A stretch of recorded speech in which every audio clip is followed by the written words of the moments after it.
know it might seem a little strange. Hey, we're not even done with first quarter. Why are we looking at second semester options? And number of reasons. The senior high has to build a second semester schedule.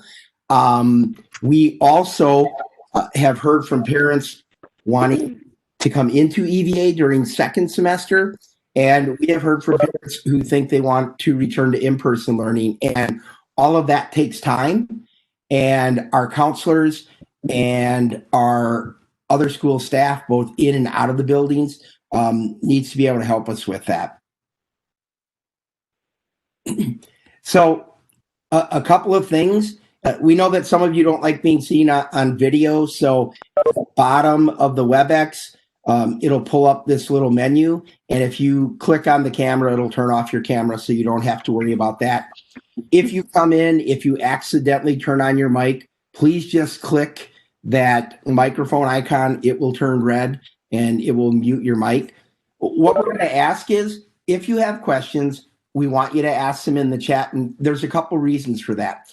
We have a pretty packed agenda, and we're trying to look at 3 different groups of people when it comes to EVA, and we want to make sure that we communicate with them. And we also know that there may be some questions or concerns that you have, and it doesn't pertain to what we have planned to present tonight. We still want to capture that. And in some cases, it might be a very specific issue with your student or your situation. We want to reach out and try to get an answer for you. It might be more universal, and those types of things. We're going to gather those questions. We'll share out a Google Doc where here's a question and here's our response to it. Maybe we have a solution to it, and we'll try to do that. Okay. All right. So we begin by really talking about this idea of a soft date for second semester. Okay. November 1st is a date. We will have 2 different forms that will be available on the EVA website tomorrow.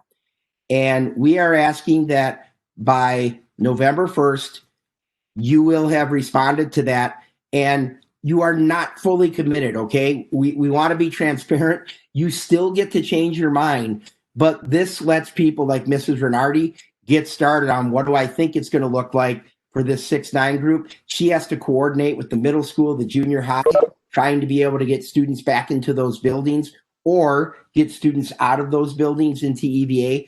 And it just takes a lot of time for them to do that, okay? So again, having the forms we'll have ready for you tomorrow by November 1st. That is what's going to allow us to begin some of our planning. The district is going to come out with some additional messaging in the next several weeks, and they will probably be asking for a firm commitment on December 1st. And again, that's a point in time we have to actually finalize schedules one way or the other. And it may mean shifting staff back to buildings. It may mean shifting staff out of buildings into EVA. We know there's a lot on your minds right now. You're looking at numbers daily, and it affects these decisions. And you're trying to make the best choices for you and your family, given the information you have. And that's why we're going to say, help us out by responding to this form by November 1st, knowing that if conditions change, you might change your mind. All right, so some logistics here. We're going to present this in 3 segments, and this is because we're wanting to value your time. And when we're done with your segment, you are free to leave. We're not going to ask that you leave, but if you want to, you'd be okay to leave. So the first segment we're going to address is current students who want to remain in EVA. And we have gotten several emails just this week alone. I know that I only said first semester. I'd like to continue second semester. We have a lot of people who are considering joining EVA. And so we've got a message for you about what this program is like. And we also want to make sure that we are addressing current students who are thinking about leaving EVA and returning to in-person learning. There's a process to that. And honestly, there's a transition back to in-person learning because our students have been out of the buildings, they've been in their homes, and making that transition to the building just something a little new for them. So if you have questions that are unrelated to those three segments, we will still capture them in the chat. And if there are things related to the segments, Mrs. Wallersheim will pop in. She'll say, hey, Mr. C, could you answer this question? And we will. Otherwise, we'll get answers to those other questions. All right. So expectations for students who are going to choose to remain in EVA. You're going to need to stay on pace or get on pace to finish your courses by January 21st. And look, we know there was a little bit of an acceleration because of the blackout dates that we put in. And we put blackout dates in direct response to parents emailing us, calling us, saying, please tell me that you don't expect my student to turn in something on Christmas. No, we don't. We just didn't know because we're new to this system and we're learning it every day. We didn't know about the blackout dates. We put them in. You will see that there is some smoothing out of that pace in the next few weeks.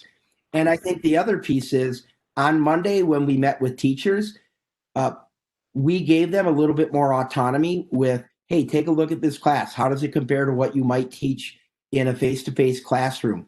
Are there some things that you could trim? And you may see that teachers are doing that. So we are honestly hopeful that you'll see some easing up of the pace a little bit, which makes it more realistic that you are finishing up by the 21st. Here's why this is important. If you don't have your first semester courses done, we can't give you your second semester courses. So if you're running a little bit late, it means potentially that second semester, you're working in the summer to finish up, and none of us want that, okay? All right, high school in particular, this impacts your EVA course credits. They're included on your transcript. They affect your overall GPA. Graduation, super important. It works towards your 23.5 credits that you need to graduate. All those EVA courses count towards those credits. So we need students to create a plan. They know what they have left to do in classes. How are they going to break this apart? We will go into a little more detail later. The other thing that I would say, a lot of this is going to be kind of, here's some things we need you to do. We have some follow-up meetings that we're in the planning phases on, and we will have separate meetings. If you're coming back second semester, very pertinent meetings, probably involving counselors, coaches, teachers, EVA administration. We're really trying to paint a good picture for you. These are some things we want to help you with. And the same for people transitioning back to buildings and people interested in coming in, okay?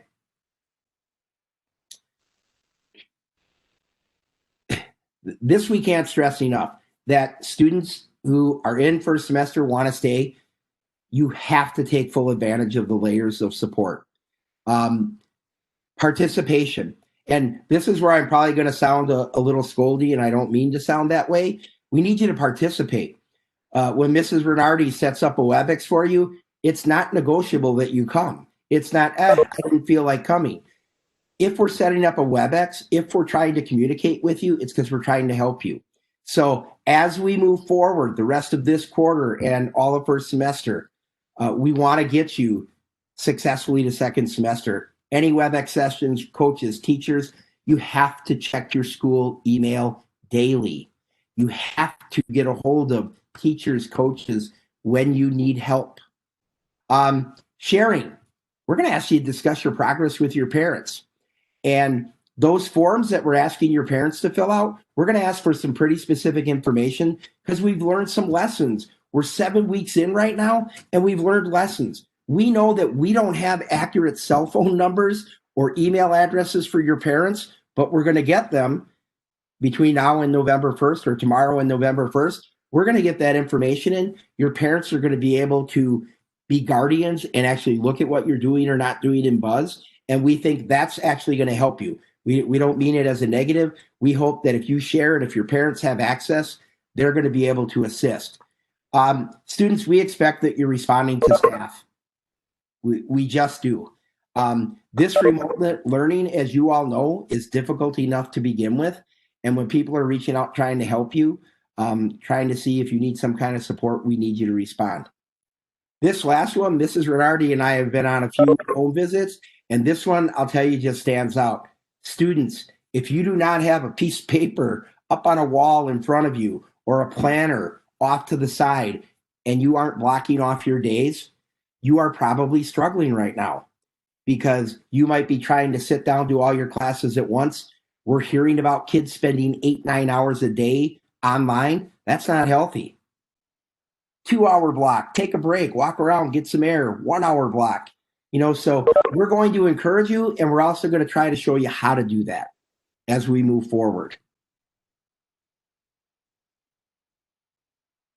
All right, expectations for parents. So we know that some of you, you're sitting down right next to students, you're trying to work through the content with them. We don't expect you to be your student's teacher. We really don't. And this is different. As everyone has learned, this is different. We talked about it in the summer. There's no direct instruction. There are no live lessons. And we talked about that, but I think sometimes there's a difference between us talking in August and then when you sit down and start classes and there is no live teaching.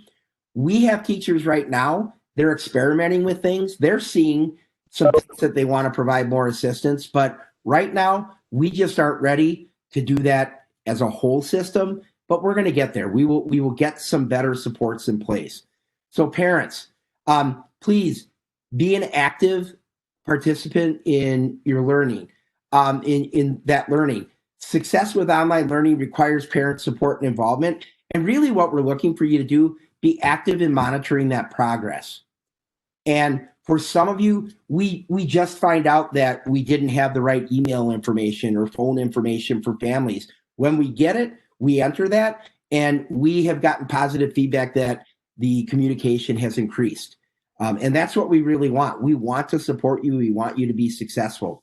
The learning part, parents, when we have these follow-up meetings, we're going to teach you how to navigate Buzz and Genius, and we're going to teach you where all the cool tools are, where you can find out what your kiddo's doing, which is going to help you to support them.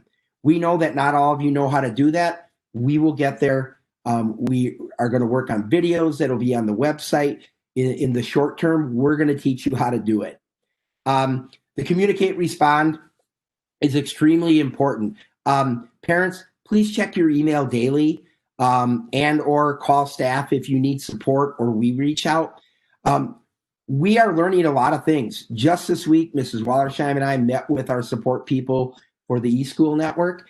And we learned that if we only entered you as a guardian in Genius, and this will actually address a question that I saw pop up. Yes, it's a different system. It's not Canvas that you're using. It's a system called Genius. And if we entered a parent as a guardian, they can log into Buzz, they can check their student stuff, but they're not going to get email updates. We learned, we'll update that. And that's why you giving us accurate information on that form you need to fill out will be crucial, okay? We'd like you to assist your student in taking full advantage of the layers of support that we're providing.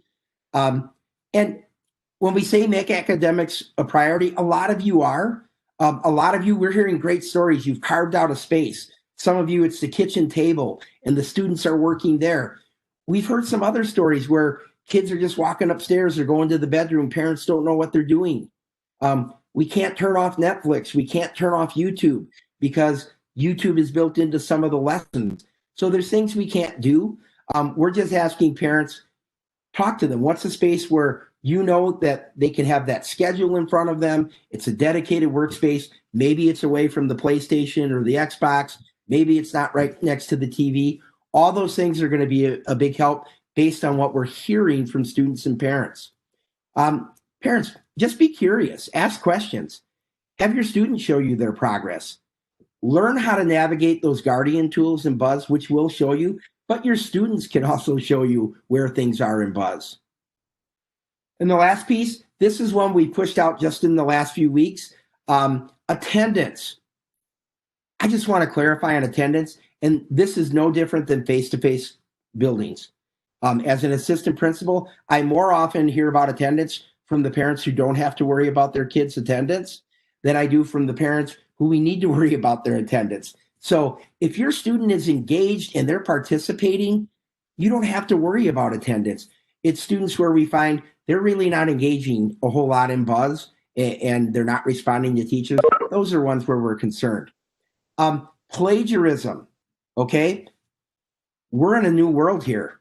Your students' learning is in this online environment, and in the last few weeks, we're seeing a lot, particularly after those deadlines got condensed.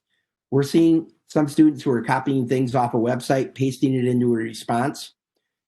Our teachers are frustrated about that. They want you to do it correctly. So beginning in the next few days, a system called turnitin.com is going to get turned on.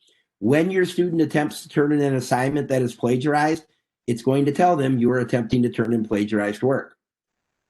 We don't want it to be punitive. We want it to be a learning experience. So hopefully when they attempt to submit it and it says it's plagiarized, they can back out and do that work on their own. If they need more time, talk to the teacher. All right, expectations of staff. This is something we absolutely have to explain to all of you, okay? There is a difference in the types of teachers we have. We have full-time teachers, it's their whole job. It's what they do all day. We have part-time teachers who they've got maybe 3 sections of face-to-face in our buildings, and then they maybe do 2 sections of our online. And then we have teachers who teach 5 classes all day long. They might have 120 students or more. And then because we needed help with our students being able to get feedback so that they could take these courses, we've had a lot of teachers take on that extra responsibility. And the experience, it's just different. And we think if people better understand that difference, it's going to help all of us, okay? So full-time teachers, they're available throughout the day. Very often we're hearing from them if a student needs to hop on a quick WebEx to get something solved, those full-time teachers often can do that. They also have a greater ability to develop some interactive elements. Some of our full-time teachers, they're starting to create videos at the beginning of modules to introduce a concept. They are noticing that they have some content to fill. Math classes especially, because there aren't a lot of videos showing you how to do problems. There's slides and they walk you through it. So I know teachers like Mrs. Volmer and Mrs. Franklin, they are starting to try to put together some videos to help you. Part-time teachers have a little more flexibility with that as well, but you have to think about a part-time teacher. They have specific periods during the day that are their EVA periods. That's probably when they're available. Your student might want some feedback first hour, but that teacher is teaching AP US history that hour. They might not be able to get back to you till second hour when they're available. Our stipend teachers, we know that's where we see the biggest difference. They're teaching all day long. They might try to respond to an email or a text. They might try to call quick between, but the time in their schedule honestly comes after their workday is done. And we are clarifying things on our end. We are in general asking teachers, we'd like you to get back in 24 hours. But here's the thing. We have some teachers who have taken on a lot of kids. And it might be difficult to meet that 24-hour deadline. I can tell you that every single one of our teachers is trying to do that. And we're looking at things as we move forward to try to ease that load.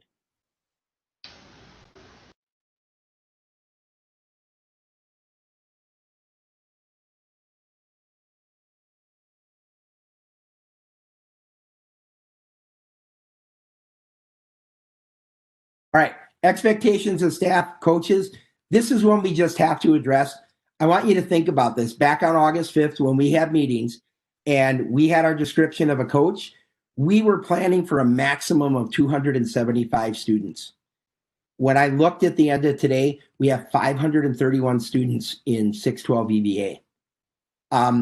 So one of the things we said was those coaches will be able to do one-on-one meetings with students and families every week. It is honestly just not feasible. We have some coaches who have well over the 30 students who we thought they would have, but we're trying to provide a coach. And so the coaches came to us. Our counselors have worked with them. They have weekly meetings, get some feedback with the coaches.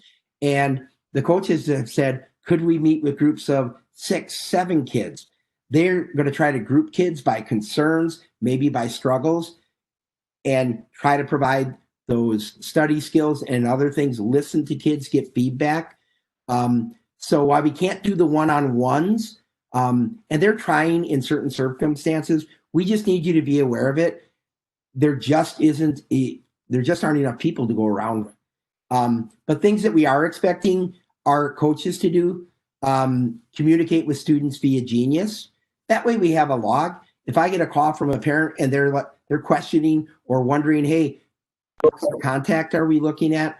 Our counselors, Mrs. Wallerstein, myself, we can go in and hopefully we can talk. Maybe there was an email that we didn't have you set up yet, so you didn't see that, and we can walk you through that.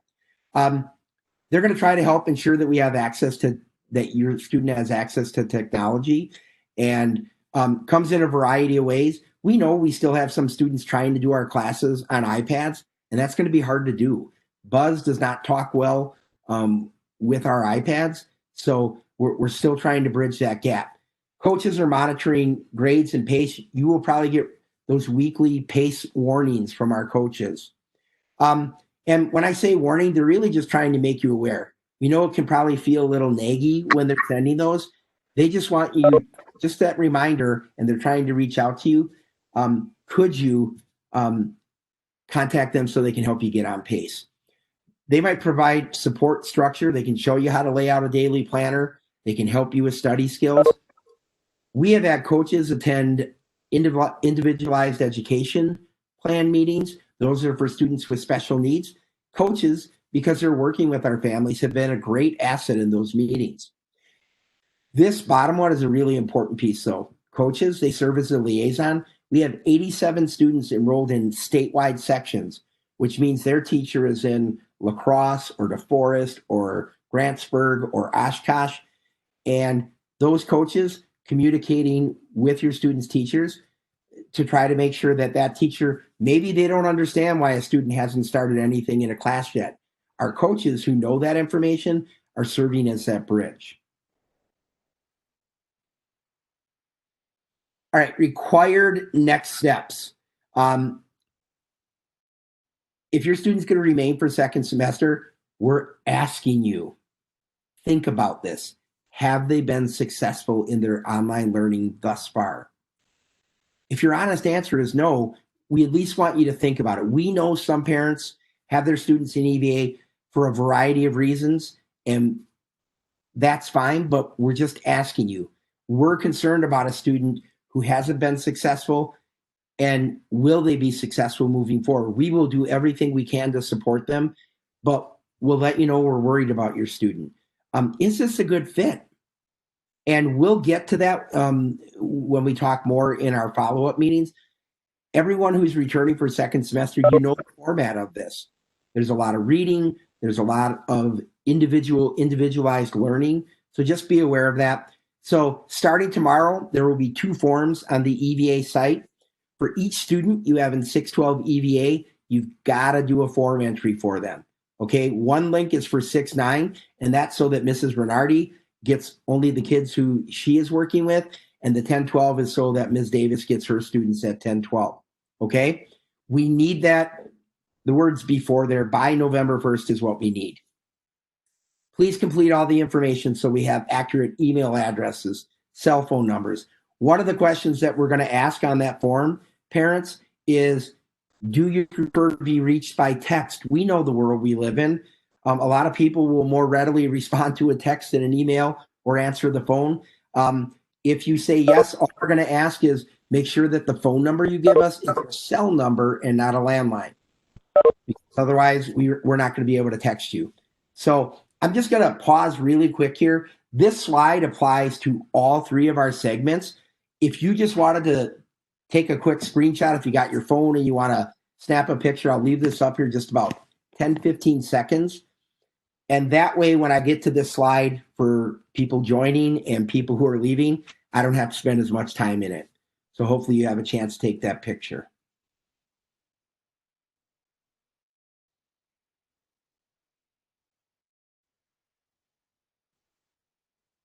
All right. Mrs. Wallersheim, any questions related to the content that we're talking about today that we can try to answer? Yeah, so I think one that you could address. So we have some families who have other students in our K-5 program, so using the K-12 platform. So questions about, are we going to, and with some noticeable differences, are we sticking with the Wisconsin eSchool Network platform? Have we considered other options? Where are we at with that? Yes, we're sticking with the Wisconsin eSchool platform, and several reasons for that. Number one, this is for the long term. We're responding to circumstances right now. This is a platform that's been used by school districts across the state. And in a non-pandemic year, when maybe students who don't fit the profile for a successful learner are in our buildings, the students who would choose EVA, this is the right platform for them. I would point to another piece. We know there's differences, and if you have kids who are in the K-5, that K-12 curriculum is fantastic for them, and we know it. We did take a look at the information for both. I can tell you that the bulk of the curriculum through the Wisconsin eSchool Network is Florida Virtual School. And if you look at the average SAT score, with students who are taking Florida Virtual School curriculum, that average score is an 1104. And yes, there's going to be higher and lower scores, but the average is an 1104. With the K-12 curriculum, it is a 1060. The average ACT score, and that probably applies to a lot more of our students, the average score is a 25. And with the K-12 program, it's a 23. And it's just different. We did take a close look at it. What I can tell you is we know where the gaps in the program are.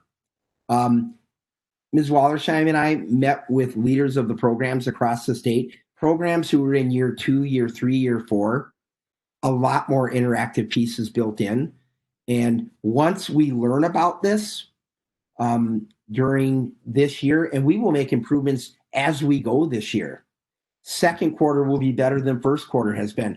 Definitely second semester is better than first semester. So we did take looks at those.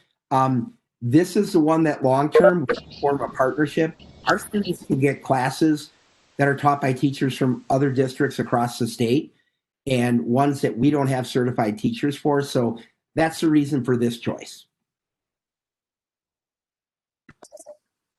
Perfect. Thank you. I think you're good to move on. All right. Okay, so we would also say if you're thinking of coming back second semester and you heard what you needed to hear and you want to leave, go enjoy time with your kids, whatever it is that you want to do. For students who and families who are thinking of joining EVA, we are going to start out with this slide. These are the qualities, and what I don't want to do is paint an overly challenging picture of EVA.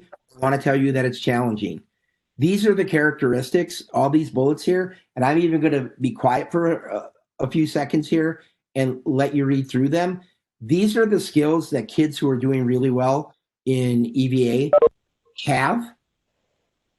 So, does your student read well? Do they have strong writing skills? Are they motivated?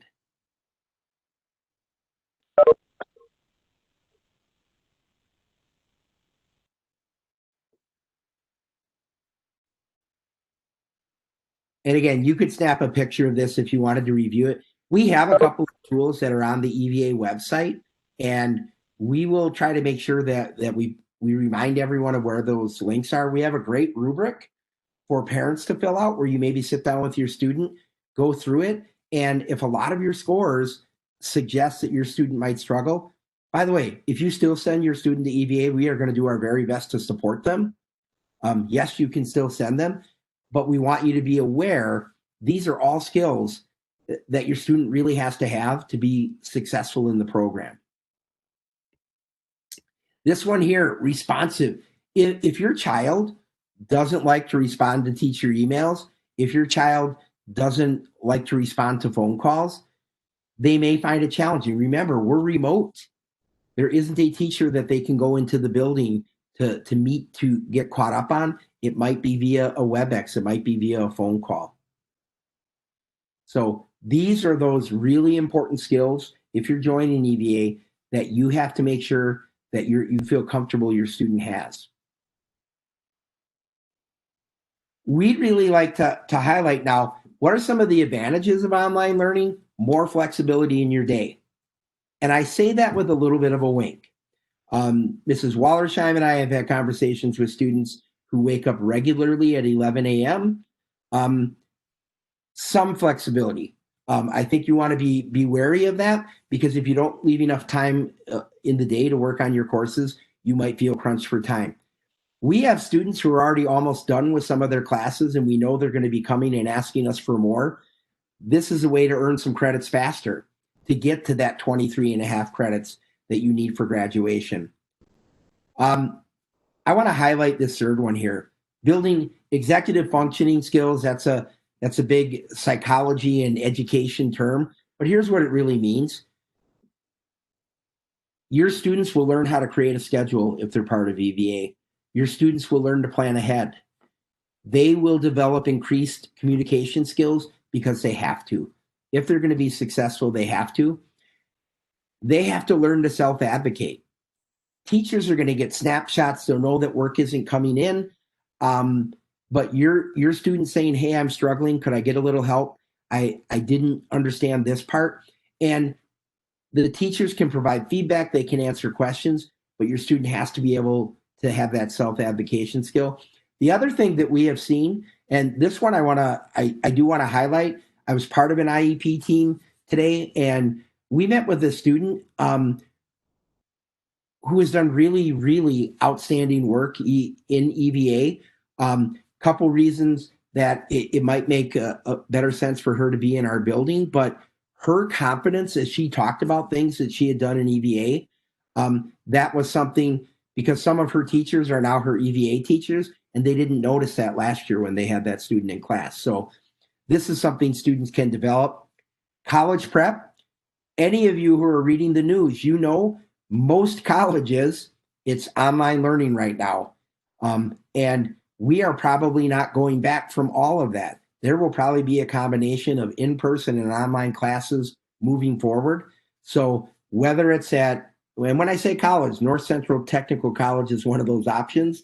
So if your student is leaning that direction, it's going to give them experience with it. You get assigned that academic coach to help monitor progress, help with study skills, but you also get access to teachers. They have posted WebEx hours each day or week, depending on what type of teacher they are. A lot of our teachers have the ability to do one-on-one as needed. So just be aware of that. Here's some potential challenges, and I think all day this is where I probably had the da kind of voice, and I promise not to do that. But there is reading, a heavy amount of it. You're reading content, you're completing activities, you pass or maybe don't pass quizzes. Teachers give you an ability to retake, which means you might have to do some rereading.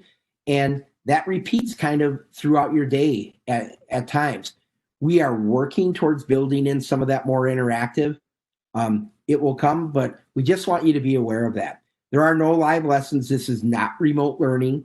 And that's something to be mindful of. If we should have to, let's say the district to have some of our schools out for 2 weeks, our teachers would then be doing remote learning. And when I say our, I mean like the senior high, the middle school, or the junior high, but that's going to be different than EVA learning. You still have all your courses. You're still doing work every day. So communication is via email. Students who are unwilling to seek help, we have seen again and again, those are the students who struggle the most. You might not get the courses that you want in some cases. You might find that there could be limited options at times for some very specialized advanced elective courses. We do our very best. We have students taking intro to programming. We have students who are in an agri-science class. There's a lot of neat options there, but that depends on, is there a teacher in the statewide network teaching it, and do they have a seat available? That's super important. One of the things that Dr. Nye asked me to make sure that I highlight in these meetings, that switch from online to in-person or vice versa, we really want everyone to think about that. Because if you have been in our buildings and for a variety of reasons, you now think you want to come to EVA, it's a different environment. It can be socially isolating. And we see the same kind of thing with people wanting to return to our building. Our buildings are safe right now because we have those cohorts and we have social distancing, and we've got a lot of pieces built in for safety. After being at home for an extended period of time, you've got to be aware you might have an adjustment when you come back. All right, this is the one I went over kind of in more detail on the first one, but some different questions for step one there, okay? Think about, does your child have the characteristics that will help them succeed in online learning? And again, we will put in the EVA announcements probably tomorrow. Hey, here's a link to that rubric. Parents, we'd strongly encourage you to go over that with your student. Again, if your student doesn't meet all the criteria and you just, for a variety of reasons, say, we still want them in EVA, we're going to take them in EVA and we'll do our best to support them. But this other part, and Mrs. Renardi, Mrs. Wallersheim, Ms. Golbach, and any number of other staff who are on here can attest to this. Parents who can't support their students learning at all, and it's not a large group of students, but we have students who they're left home alone all day and asked to do all of this on their own. It can be a struggle. It truly can be a struggle, and we just want you to think about that. Our most successful students, mom and dad still work during the day, but after work, they maybe have time to check on that progress, ask questions about what their student's doing, okay? Again, the big piece I want you to take out of this is we need that really accurate information so that we can communicate and make sure we have a good orientation process for you coming in. Ms. Wallersheim, any questions from people looking to join? There are no questions for this section. Okay. So if you were a parent who was interested in joining, you have heard a lot of what we are even going to talk about for people wanting to come back to the building. You know what the process is for people who are remaining. If you want to leave at this time, you are welcome to leave. We're not saying you have to leave. But I want to honor your time, and some of this will be reached. So if now's the time that you want to leave, feel free to step out. Okay. If you are going to return to in-person learning, and you know what? We know for some of our families, this is not the right fit. They've made a decision, and that's why we've got some details that we want to talk about. But we also have some things to consider. That disruption at semester. And we know this all the time when students come to us from other districts at semester. The content doesn't always line up exactly the way it was where you left. You might be repeating some things. You might have some gaps that the teacher has to help you fill. But again, I want to go back and stress, you must complete all of your EVA courses by January 21st. I want you to think about the tsunami scenario. Your student doesn't finish their courses by January 21st. Now they're going to return to in-person learning. They're going to have 5, 6, 7 classes of brand new learning, and they have not finished their learning yet. You have to complete your semester exams that are built into these courses. That's like a deal breaker on it. So here's what you might see us do to help. We have some students, they are way ahead in some classes, but they haven't done anything in 1 or 2 classes, or they've done very little. In the next few weeks, Mrs. Wallersheim and I are going to go in. We know who those students are, and we are probably going to make so your end date maybe ends at the end of first quarter with those classes that you are moving ahead on. We want you to get done with those because we need you to finish those other classes by the end of the semester. Okay? We're trying to help you get done with that. Our worst case scenario is that you leave and you don't have any credits, or you don't have enough credits. So you're going to see that communication from us, okay? I would stress your content might not match up. The best places where it might match up is AP because it's the same textbook, whether you're in EVA or you are in our face-to-face. Just like we did for this semester, your buildings are going to do their best to match those selections that you made in the spring as much as possible. However, to make our cohorts work, we had some classes that we might normally offer first and second semester, but to keep everyone safe, a class got offered only in first semester. So it was on your list, but it's not available in second semester. So there are things that might not match up for you. You're going to be added to cohort A and B. This is the one that I want to stress. August 4th and August 5th was a long time ago. We're asking these same questions in our K-5 group. Like, we can't guarantee elementary families that we can return you to the school that you came to EVA from, and it's because of class space and class size.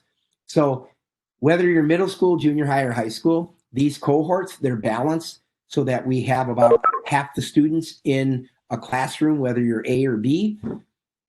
So when we bring your student back into the building, if they have siblings who are on cohort A, we can't guarantee they'll be in cohort A.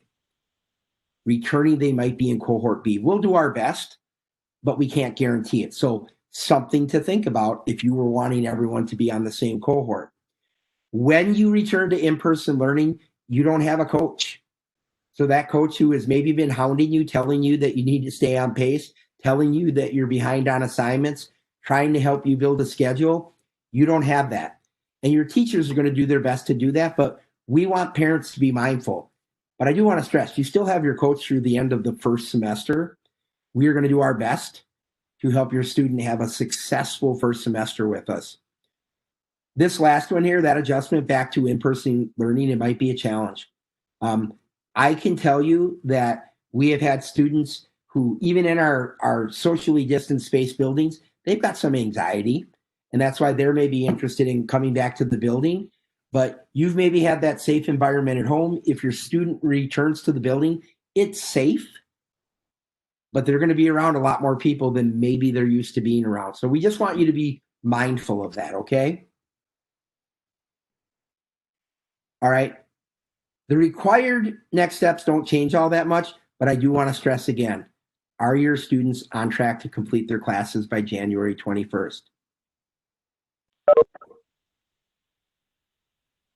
If they're not, we're not asking you to teach the courses, but what we are asking you to do, sit down with them, try to develop a plan for consistent progress. You know, how do you break down a big lesson into smaller daily tasks? Those are things. Reach out to coaches. Coaches can help your student learn a little bit about time management. They can do those kinds of things. And I do want to stress, because you're going to be with us for the rest of this first semester, we want better communication. We want you to be able to see what's going on with your students' progress. So we're still asking you to give us all this accurate information so all of our staff can communicate with you in the way that we all want it to happen. All right, Mrs. Wallersheim, any questions for segment 3? I think we're okay. The questions that are coming through, we'll capture them and we'll reach out to you individually with some of those answers. Okay. And please, if you've got those questions, put them in there. We're going to be transparent about it. We'll share a Google Doc on the website. If it's very specific, personal, we'll try to address that in one-on-one conversations with you. But those universal questions, because if you're asking, someone else might be asking that same question. So then we can try to put together an answer. And I just want to clarify, we are a middle school, junior high, high school. We only have 3 buildings. So in terms of when you come back to the building, I can only address cohort A, cohort B. We were just letting parents know with elementary school, that guarantee, but for our purposes, you're going back to the middle school. It's just what cohort you'll be in. All right. So we started with this slide. We're going to end with this slide. That November 1st deadline, it's soft, okay? This is really about planning. It's really about trying to make Mrs. Renardi's and Ms. Davis's jobs easier. And not just theirs, our in-building counselor staff, they're going to have a lot of work to do putting kids back in buildings, taking them out of buildings. So the sooner we get this information, the sooner we can plan. And you all remember how this started, right? You made a decision, 10th of August, we were starting moving on things. We're in a much better spot. And getting this information from you ahead of time, we can have students entered into the right systems. We can have classes set up. It'll be a much smoother transition because we've learned a lot this semester. All right. That form, I have talked, that'll be on the website sometime tomorrow morning. There will be 2 of them. Please fill out the appropriate grade level to make it easier for our school counselors for EVA to do some follow-up. We've got to do some planning. We don't know where the numbers will land. We could be bringing some teachers back to buildings. We could be bringing more teachers to EVA, and these numbers are important. But you're going to receive some more information from the district about this firm deadline. It is December 1st is the you're in or you're out deadline. And really, if you think about that, after that, it becomes really challenging to change. So you've heard this message today. Some of you, as we're telling you, look, we're working on things that are going to make this experience better. Maybe you say, I want to stay in EVA. And I would encourage that if you think your student can do this, because that adjustment could be a transition that's really rough to make. But we're going to ask you to fill this form out. You still get to change your mind up till December 1st. Okay? We know the decision you might make tomorrow when you fill out that form. You could be looking at information 2 weeks from now and say, change my mind. As long as it's before December 1st, you can do that. But this still lets us make some plans. All right? So we talked about these 3 different options that we're looking to try to meet. Ms. Wallersheim, do we have any last questions that you think fit this, or are we good to go? I think for our 6-12 conversation, I think we're okay. We will stick around for a